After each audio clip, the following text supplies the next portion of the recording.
Meet Fatima Noor, appointed to serve in the office of the Director for U.S. Citizenship and Immigration Services in the Department of Homeland Security. Rest comfortably, knowing Fatima will be one of the watchdogs in national security, perhaps deciding which Middle East refugees are allowed to enter the United States.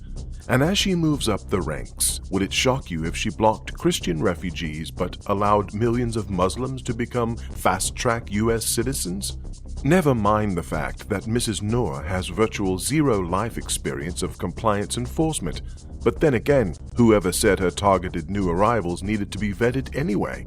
She's one of the gatekeepers now. She can help decide those sort of things. After all, she does have past experience as the coordinator for the Tennessee Immigrant and Refugee Rights Coalition. Yes, you heard that right. She's apparently a proponent of refugee rights, as in the right to become an immediate U.S. citizen. Oh, you won't believe these credentials. She's a psych major who minored in, get this, Arabic and Spanish international relations.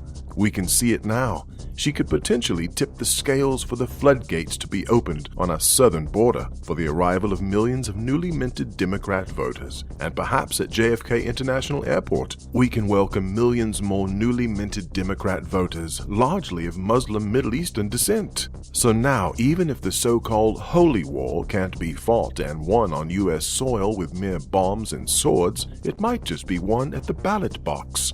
You know, the law of large numbers.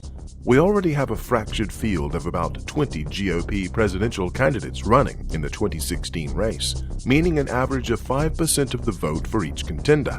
Now imagine a unified Muslim voting bloc in 2020 that can turn out 10 to 20% of the vote, enough to win the Republican Party nomination. And if that Republican candidate beats the Democrat in November, imagine all the instant executive orders that could be issued and the stepped-up NSA surveillance to protect citizens against hate crimes, as defined by the new Muslim president.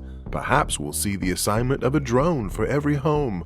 Oh, did I mention he or she would also have his or her finger on the nuclear button? But the national news fakers will likely and predictably assure us there is no need for alarm. Shake off those jitters. We can rest assured and relax comfortably in the hands of our president, who is a person of peace, as defined by the religion of peace, as we are quietly conquered from within. Please forward a link to this video to your friends, family, and elected representatives to block any mass amnesty for the migration of Middle East Muslims into the U.S. before it's too late. Thank you.